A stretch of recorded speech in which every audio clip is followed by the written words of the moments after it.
बात करेंगे, बड़ी सेंसिटिव सिचुएशन इस वक्त पाकिस्तान में हो रही है। कुछ दिन पहले जो है वो कोयटा में ब्लास्ट हुआ और आज पेशावर में किस्साखानी बाजार में जो है आज सुबह कोई ब्लास्ट हुआ है और उसके बाद तकरीबन अभी तक जो फिगर्स हमें मिली हैं उसमें 30 से ज्यादा लोग जो हैं वो अपनी जान से गए हैं, शहीद हो गए हैं वो, क्योंकि मस्जिद के अंदर ये ब्लास्ट किया गया। लोग जुम्मे का दिन है आज और लोग नमाज पढ़ने के लिए गए थे, तो जाहिर है रश था, बहुत ज्यादा क्राउड था और वहां पे इस तरह से ब्लास्ट हुआ और तकरीबन 50 के करीब लोगों को बताया जा रहा है जो कि जख्मी हैं। और इस तरह की जो बातें हैं या इस तरह के जो हादसे हैं वो पाकिस्तान में बढ़ते जा रहे हैं, लेकिन हम सबसे पहले फोकस करेंगे और हम इस पे बात करेंगे कि आखिर ऐसा क्यों हो रहा है, इसके पीछे कौन लोग हो सकते हैं। जहां तक हम अगर शेख रशीद साहब की बात करें तो जो हमारे इंटीरियर मिनिस्टर है उनका कहना है कि इस बारे में कोई हाई अलर्ट या इस तरह की कोई बात नहीं की गई थी, कुछ नहीं बताया गया था और अचानक से ये सब कुछ हुआ है। दूसरी तरफ अपोजिशन जो है वो भी अपना कहना चाहिए प्रोटेस्ट लेकर इस्लामाबाद की तरफ आ रही है, पीपल्स पार्टी भी और नून लीग भी। क्या ये उनको रोकने के लिए है या ये सब कुछ हमें इसलिए देखना पड़ रहा है क्योंकि हमने अफगानिस्तान का जिस तरह से साथ दिया ये उसका रिजल्ट है? इस पे हम बात करेंगे और हमें जी आज ज्वाइन किया है फखर यूसुफजई ने। फखर को आप सब जानते ही हैं और खास तौर पे क्योंकि फखर का ताल्लुक भी केपीके से ही है, तो हम बहुत शुक्रिया सबसे पहले फखर के आपने आज ज्वाइन किया। और हम इसी वजह से, क्योंकि खास केपीके से फखर का ताल्लुक है, तो फखर ज्यादा अच्छी तरीके से इन एरियाज को भी जानते हैं और जो कुछ यहाँ पर हो रहा है उसके बारे में भी हम फखर से समझने की कोशिश करेंगे। फखर, आप क्या बताएंगे, ये सब क्या हो रहा है और इसके पीछे आपके ख्याल से कौन हो सकता है?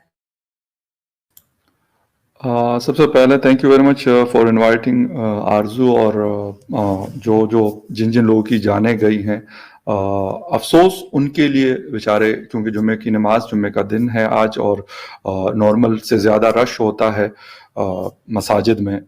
तो ये एक बड़ा हिस्टोरिकल प्लेस है पेशावर का।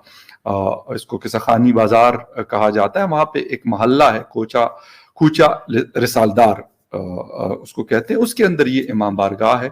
और शायद आपको याद हो या ना हो, या हमारे व्यूवर्स को भी शायद याद ना हो, ये वो इलाका है जहां पर पाकिस्तान की तारीख के सबसे बड़े हमले हो चुके हैं। पीपल मंडी पेशावर कहा जाता है, वो भी किस्साखानी के साथ टच होता है।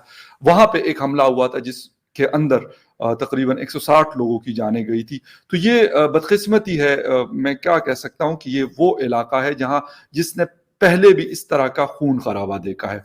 लेकिन एक दफा फिर हम मसाजिद में इस तरह की चीजों को देखना ज्यादा डेंजरस है, क्योंकि इससे आपको अंदाजा हो रहा होगा कि जो फिरके हैं पाकिस्तान के अंदर, मुख्तलिफ किस्म के सेक्टेरियन वायलेंस बहुत ज्यादा अब बढ़ रहा है।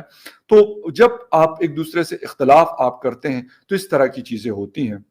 तो एक तो ये है कि इसमें बहुत ज़्यादा जानी नुकसान हुआ है, 30 से ज़्यादा लोगों की जानें अभी तक जा चुकी हैं और मोर देन 50 लोग जो है वो ज़ख्मी हैं। और जो फर्स्ट मतलब इंफॉर्मेशन आ रही है पेशावर से, अब तो तकरीबन टाइम हो गया इसको 2 से ढाई घंटे, वो ये कहा जा रहा है कि बाकायदा, क्योंकि मसाजिद के ऊपर भी जब से ये तालिबान फैक्टर आया है अफगानिस्तान में, तो उसके बाद थोड़ी सी सिक्योरिटी की सिचुएशन दोबारा से स्पेशली खैबर पख्तूनख्वा और बलूचिस्तान में चेंज हुई है, उनके अलर्ट्स और उनकी ये सारी चीज़ें। तो वहाँ पे वो ड्यूटी पे मौजूद थे, लेकिन इनका जो स्टाइल है ये इनका पहले का स्टाइल है, अब का नया नहीं है। फायर किया उनके ऊपर और गालिबन उनको या जख्मी किया या मार दिया। बेचारे पुलिस वाले जो थे वो शहीद हुए।